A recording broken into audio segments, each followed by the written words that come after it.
दोस्तों दोस्तों please video को लाइक और चैनल को सब्सक्राइब ज़रूर कर दिया करिए। चलिए, मेरी ज़िंदगी का वो हसीन पल जिसने मुझे बिखेर कर रख दिया था।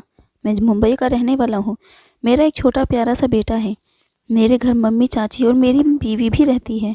मैं ऐसे इलाके में रहता हूँ जहाँ पर बहुत अजीबोगरीब कांड होते हैं। कभी बच्चे चोरी हो जाते थे तो कभी घर में चोरी हो जाती। मैं बहुत परेशान था। इस वजह से मैं अपनी बीवी बच्चों को हमेशा कहता था कि दरवाज़ा बंद करके रखें। मैं ऑफिस से जल्दी आ जाता था क्योंकि मेरी कंपनी के मालिक की एक बेटी थी जिसे कुछ लोग उठा ले गए और फिरौती मांगे। पर फिरौती मिलने पर भी उन लोगों ने उनके बच्चे को नहीं छोड़ा और आज तक उनके बच्चे का पता नहीं चला कि उनका बच्चा कहाँ है। यह सब सुनकर मुझे अपने बीवी बच्चों की और परिवार वालों की बहुत चिंता होती थी, जिस वजह से मैं अपने घर के दरवाजे पर अलार्म लगा रखा था कि अगर कोई अननोन पर्सन वहाँ पर हाथ लगाएगा तो पता चल जाएगा। पर मेरे घर के सामने अक्सर ही एक 8 साल की बच्ची आती थी। वहाँ सड़कों पर गिरे कूड़े को उठाया करती थी। पर वह मेरे घर के पास आकर कभी खिड़की से तो कभी गेट से अंदर झांकने की कोशिश करती थी। जब मैं सीसीटीवी कैमरा चेक करता तो उसे देख लेता था। एक बार मैंने खिड़की से देखा कि वो अंदर झांक रही है। पहले तो मैंने 1-2 बार इग्नोर किया कि बच्ची ही है, देख रही होगी, पर उसका हमेशा का रहता था। इसलिए मैंने जाकर उससे पूछा कि बेटी, कुछ चाहिए क्या आपको? तो वो बिना कुछ बोले भाग गई। आए दिन यही होता था। एक बार मैंने उसे पकड़कर डांटा भी कि जब तुम्हें कुछ चाहिए ही नहीं तो अंदर क्यों झांकती हो, क्योंकि मुझे डर लग रहा था कि कहीं कोई इसी के ज़रिए मेरे घर का माहौल हो सकता है जानना चाह रहा हो, जिससे कि वो मेरे घर पर अटैक कर सके।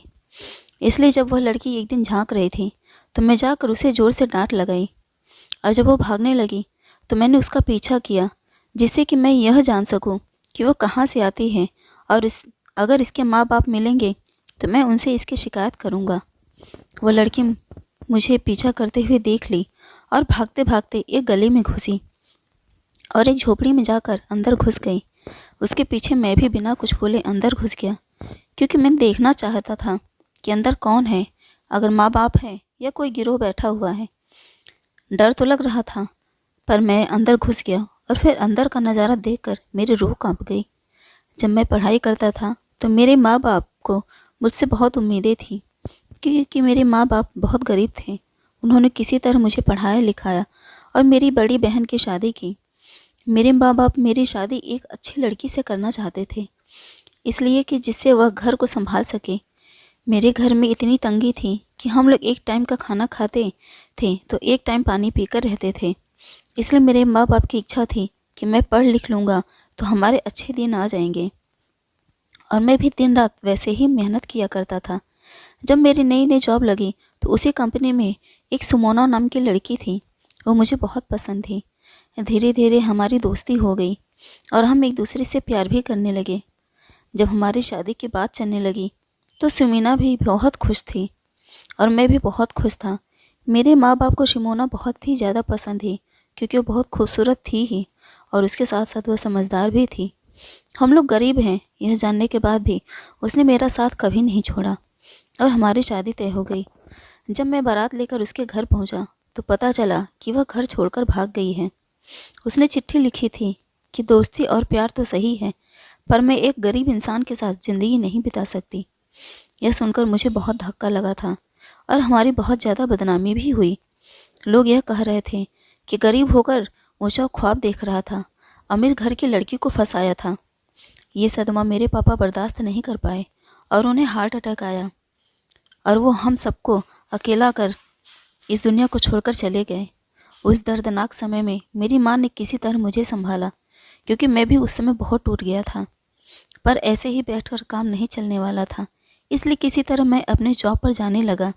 इस दौरान मैंने सुमोना को ढूंढने की बहुत कोशिश की, क्योंकि मैं उससे जानना चाह रहा था कि क्या बस यही बात थी या कुछ और थी। अगर यही बात थी तो शादी तय होने के टाइम ही सब कुछ बोल देती। आखिर में बदनामी क्यों करवाई? पर वो कहाँ गई, किसके साथ गई, कुछ भी पता नहीं चला। उसके घर वाले भी उसे मरा हुआ मान लिए थे, मुझसे बहुत माफ़ी भी मांगते थे, पर इसमें उन लोगों की कोई गलती नहीं थी। फिर भी मेरी शादी रेखा से हुई। मैं शादी तो नहीं करना चाहता था, पर माँ की सहेली की बेटी थी, इसलिए माँ ने अपनी कसम देकर मेरी शादी करवा दी। पर रेखा बहुत ही ज़्यादा समझदार और सुलझी हुई लड़की थी। उसने सब कुछ जानते हुए भी मुझे दिल से अपनाया और मेरे पूरे घर को संवार दिया। वो तो जैसे लक्ष्मी बनकर मेरे घर में आई। उसके घर में आते ही मैं दिन दूनी रात चौगुनी तरक्की करने लगा। जहाँ मेरे घर खाने को भी ढंग से पैसे नहीं होते थे, नौकरी के बाद भी किसी तरह महीना बीतता था, वहीं अब लोगों को देने के लिए भी मेरे पास इतने पैसे होते थे कि मैं गरीबी को भी सहायता कर सकूं।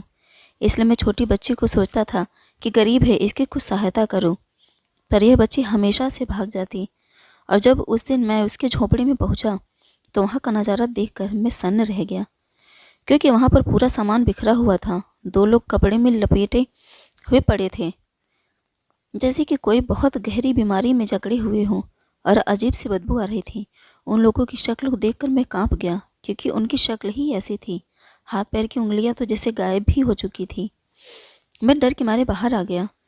मेरे हाथ पैर कांपने लगे कि मैंने ये सब क्या देख लिया, पर मैं ऐसे छोड़कर नहीं जा सकता था। इसलिए मैंने हिम्मत की और दोबारा अंदर गया। मैंने पूछा कि क्या ये आपकी बेटी है?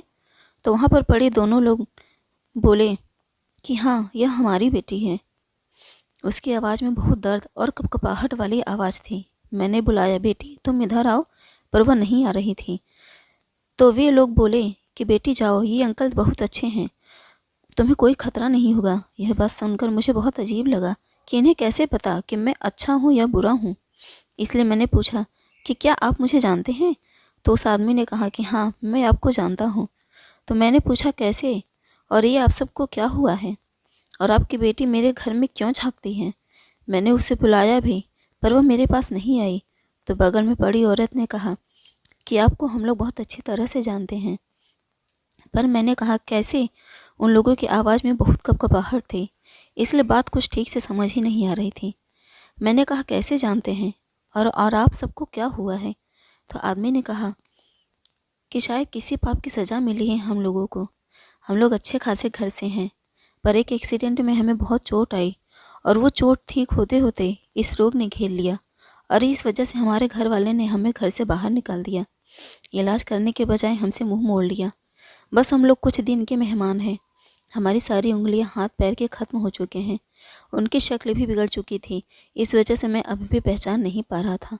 मैंने कहा आप लोग अपना नाम बताइए, जिससे कि मैं जान सकूं, क्योंकि मुझे नहीं लगता है कि मैं आप सबको कहीं देखा हूं। तो उनके बगल में बैठी उनकी पत्नी बोलने लगी कि मुझे नहीं पहचाना रंजन? मैं सुमोना को अब तक भुला चुका था, पर यह नाम सुनते ही मुझे फिर अजीब सा लगा। मुझे फिर याद आने लगा, पर मुझे विश्वास नहीं हो रहा था कि सुमोना है। गरीबी के कारण ही तो वो मुझे छोड़कर भागी थी।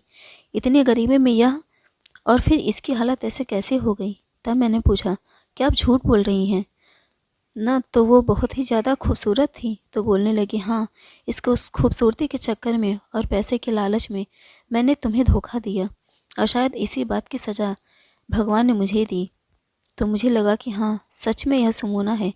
मैं पास में गया तो मैंने कहा, पर तुम लोगों की हालत कैसे हुई? तो उन लोगों ने कहा कि शादी की रात जब मैं तुम्हें छोड़कर भागी थी तो सोचती थी कि बहुत ऐश करूँगी, इसलिए राजेश के साथ भाग गई। राजेश ने मुझे अपने पास रखा भी, पर अचानक से हमारा एक्सीडेंट हुआ और हम रोगी हो गए। तो राजेश के घर वालों ने वैसे भी मुझसे खुश नहीं रहते थे, और इसी बहाने मुझे और मेरे राजेश को भी घर से बाहर निकाल दिया। मेरी 2 महीने की बच्ची थी, उन लोगों ने इसको भी नहीं रखा। तो मैंने पूछा कि पर यह सब कैसे हुआ? आप लोग खुद से इलाज करा सकते थे। शिमोना कहने लगी कि राजेश कुछ नहीं कर सकता था, और मैं भी। हम लोग जहाँ भी जाते लोग हमें देखकर मुंह मोड़ लेते थे। हमें कोई काम नहीं देता था। जब तक हम लोग थोड़े बहुत ठीक थे, लोगों के घर काम करके अपने बच्चे को पाले। पर अब हम लोग नहीं बचेंगे, इसलिए उस बच्ची को हम लोगों ने तुम्हारे घर का पता बताया था, क्योंकि मुझे यकीन था कि तुम कुछ करो ना करो, पर गरीबों को अनाथ नहीं रहने दोगे। इसलिए मेरी बेटी तुम्हारे घर को देखती थी और आकर हमें बताती थी, पर तुम सबसे डरती थी, इसलिए कुछ कहती नहीं थी। रंजन, मेरी बेटी को अपने साथ रख लो, अपना बना लो।